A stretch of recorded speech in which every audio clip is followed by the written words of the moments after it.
Salut les voyageurs! Nous revoilà pour une nouvelle vidéo que j'attendais avec impatience de vous faire. La famille Monkey D renferme ô combien de secrets et ça personne ne pourra le nier. Que ce soit le grand-père, le père, la mère, tous cachent une part d'ombre importante pour l'histoire et qui sera éclairée avec le temps ou pas. Avant de commencer la vidéo, toi cher voyageur qui passe par là, je te vois. Abonne-toi pour faire partie de l'aventure. Rejoins-moi également sur Instagram si tu veux me suivre plus activement. Si la vidéo t'a plu, lâche un gros pouce bleu avec ton acquis du likement et puis n'oublie pas, active la cloche pour ne rater aucune sortie de vidéo.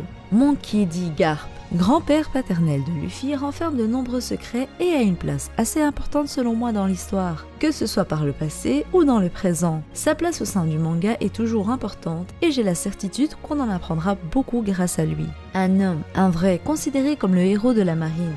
Garp est un ex-vice-amiral et il est maintenant instructeur. Il est tellement puissant qu'on lui a même proposé le rôle d'amiral, un rôle qu'il a refusé pour ne pas être tenu à certaines obligations envers le gouvernement mondial et surtout afin de ne pas être privé de sa liberté. Ancien rival de Goldie Roger et ami de ce dernier, il a pris soin de Portecas DS comme si c'était son petit-fils. Ainsi on peut dire que Garp a élevé deux hommes qui rentreront sans nul doute dans l'histoire, des hommes qu'on pourrait qualifier même de légendes.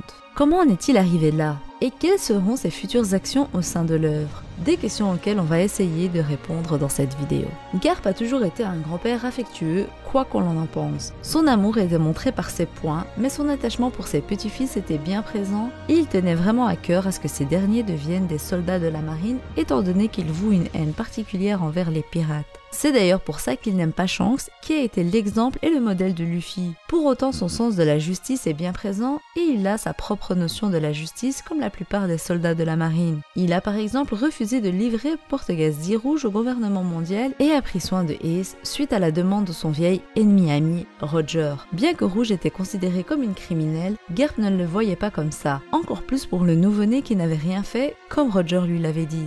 Garp, comme Luffy, n'est pas quelqu'un qui se maîtrise. Il manque très souvent de tact, par exemple en donnant des ordres à Aokiji qui était à un statut plus élevé que lui, ou en insultant les dragons célestes. On sait qu'Aokiji a par ailleurs été son élève, mais ce n'est pas pour cette raison que ce dernier se permet de lui répondre. Garp est comme ça avec tout le monde et il ne faudrait surtout pas chercher à le mettre en colère. Bon nombre de fans le sous-estiment, mais la guerre de Marineford aura remis les choses à leur place. Quand Akainu a tué Ace sous les yeux de Garp, ce dernier entra dans une fureur inarrêtable. Il remercie Sengoku qui l'a arrêté car sinon il aurait tué Akainu sans sourciller. Un acte qui lui aurait valu une énorme punition mais pour lequel il n'avait aucune hésitation. Il avait beau parler à Ace du fait qu'il ne ferait rien pour le sauver car c'était là la voie que son petit-fils avait choisie, le voir mourir lui a fait plus de mal qu'autre chose et Garp énervé, c'est pas beau à voir. Sans aucun doute, Garp est incontestablement selon moi l'un des plus forts personnages de l'œuvre. Bien qu'il soit âgé, sa force reste encore bien présente. Il est sûrement bien évidemment moins fort que lors de ses années de gloire, soit vers 40 ans, où il était à son apogée, mais il ne faudrait pas le sous-estimer. Selon moi, Garp est celui qui maîtrise le mieux le haki, que ce soit de l'armement ou de l'observation. Il n'est dit nulle part que ce dernier a le haki des rois, et d'ailleurs quand il voit Luffy le déchaîner, il dit « Il l'a, j'en étais certain ». La question de savoir s'il possède le haki des rois est compliquée. Le haki des rois donnerait une force supplémentaire incontestable, mais celui-ci est considéré comme rare, et si on considère que Dragon possède le haki des rois également, ainsi ce haki serait possédé par le grand-père, le père et le fils. On sait que c'est possible que le père et le fils possèdent ce haki vu que Roger et Ace le possédaient, mais est-ce possible sur 3 générations? Sachant que Garp s'est battu et a vaincu Don Shinjao qui possédait le haki des rois, on peut se dire que le héros de la marine possède peut-être un haki des rois qu'il cache et n'utilise pas vu qu'il n'en a pas besoin. Après tout, rien que son haki de l'armement lui a servi pour vaincre Don Shinjao, d'où le fait que son haki de l'armement ainsi que de l'observation soit surpuissant. À l'époque, il était considéré comme un démon pour les pirates. Selon moi, cela veut tout dire. Garp, une fois déchaîné, est inarrêtable. Sa soif de sang et de vaincre est crainte de tous. Garp déteste à la fois les Tenryubito mais également les pirates. Il est donc entre les deux tenant l'équilibre, mais si ça ne tenait qu'à lui, aucun des deux systèmes n'existerait. Mais la question se pose alors, pourquoi une aussi grande haine envers les pirates ? Après tout, il devrait y avoir une raison bien plus profonde que ce qu'on pourrait penser. Selon moi, c'est lié à sa femme. une femme qu'on n'a jamais vue et qui pourrait n'avoir aucune importance au sein de l'œuvre, mais j'ai quand même envie de théoriser dessus. J'ai déjà théorisé sur la mère de Luffy, je vous laisse aller voir la vidéo si ce n'est pas encore fait. Elle s'affichera en fin de vidéo. Pourquoi ne pas donc théoriser sur, cette fois-ci, la grand-mère de Luffy? Étant donné sa haine également envers les dragons célestes, et le fait que j'ai déjà théorisé sur le fait que la mère de Luffy soit en réalité une Tenryubito, je ne vais pas parler de cette possibilité dans cette vidéo. Moi je vois bien pour Garp une histoire un peu plus basique avec sa femme. Deux amis d'enfance élevés ensemble comme Kuina et Zoro un peu, qui s'entraînent avec un but commun, rejoindre la marine. Ils se sont vus inculquer ces valeurs par leurs parents et les ont donc suivis.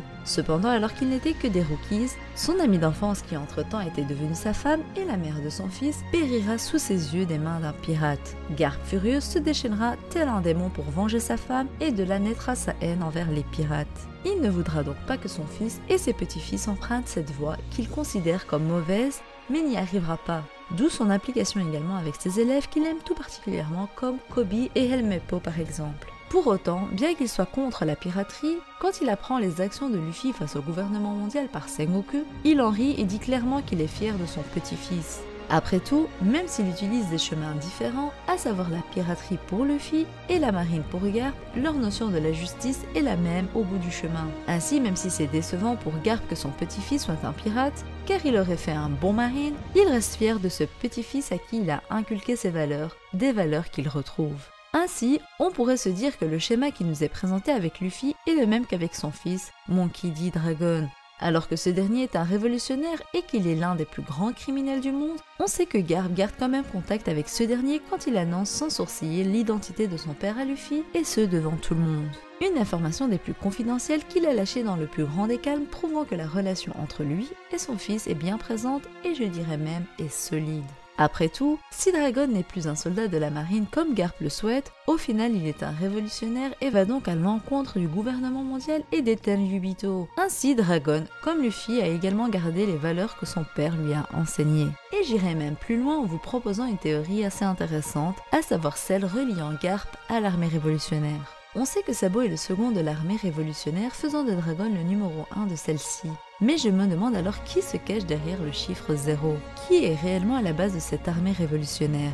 Si potentiellement Dragon est celui à la base de cette armée, je me dis que ce serait intéressant que Garp soit le réel mastermind derrière ce mouvement. Comprenant que la marine n'avait aucun réel pouvoir et ne pouvait pas instaurer la bonne justice, il crée l'armée révolutionnaire avec son fils et lui fait pleinement confiance en lui disant de gérer ce mouvement comme il le souhaite. Il prendra contact avec lui que de temps en temps pour ne pas éveiller les soupçons, mais il serait l'initiateur et serait le premier réel révolutionnaire. Son souhait de lancer ce mouvement pourrait être venu après son combat à God Valley. Il aurait vu la terreur sur God Valley, la façon dont les Tenryubito traitent leurs esclaves, leur façon de supplier pour se faire sauver la vie et l'obligation de devoir le faire l'aurait répugné. Parlons justement de cette guerre qui a fait de lui le héros de la marine. Guerre dans laquelle il a dû s'allier à Roger et son équipage pour vaincre l'équipage des Rocks avec à sa tête Rox d'Ishebek. On sait que ce dernier a combattu l'équipage des Rocks, mais il n'est pas dit clairement qu'il a combattu Shebek lui-même, et justement pour moi, Roger est le seul à avoir combattu Shebek et à l'avoir vaincu. Si Rayleigh de son côté combattait Barbe Blanche, Garp serait alors celui à avoir combattu principalement Big Mom et Kaido en même temps. Ainsi, l'incident de God Valley et l'alliance évoquée entre Big Mom et Kaido ferait un bon parallèle quand on sait que c'est Garp lui-même qui a dit que c'était dangereux que ces deux empereurs se retrouvent. Ainsi, je me dis que ce serait pas mal que Garp vienne à Wano Kuni quand il apprendra que son petit-fils Luffy sera en danger. Regrettant la mort de Ace et de ne pas avoir agi, il décidera d'agir pour Luffy et ce, quoi que ça lui coûte.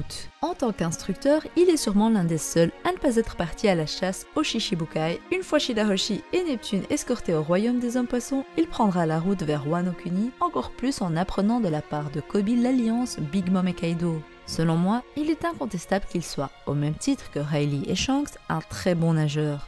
Ainsi, il rejoindra la guerre et sauvera Luffy à un moment décisif, une entrée en scène des plus incroyables où on le verra déchaîner sa puissance et activer un Haki des rois surpuissant.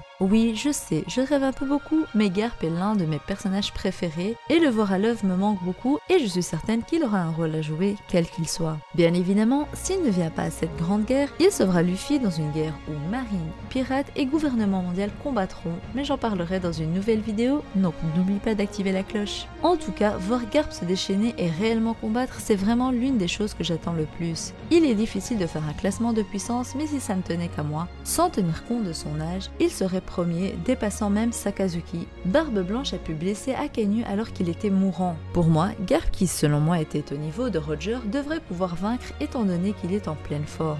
Parlons maintenant de sa relation avec un personnage secondaire dans l'œuvre, mais qui au final a une place importante, à savoir Kong.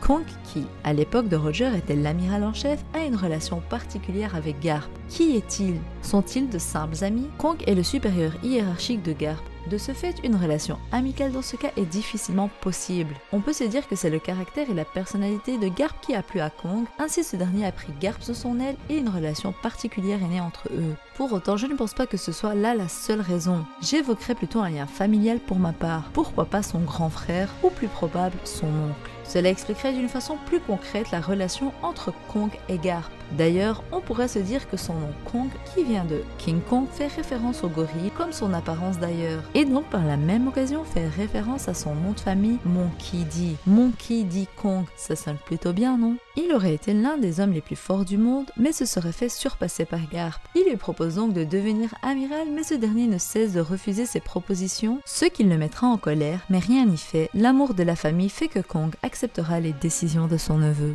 Voilà, la vidéo touche à sa fin, j'espère qu'elle t'aura plu. Dis-moi ce que t'en penses dans les commentaires et surtout n'oublie pas de t'abonner si ce n'est pas encore fait, d'activer la cloche et de me rejoindre sur les réseaux. Si tu as aimé la vidéo, montre-le-moi avec ton acquis du likement. J'attends de voir ta puissance. Sur ce, je t'attends dans les commentaires et d'ici là, porte-toi bien, bye!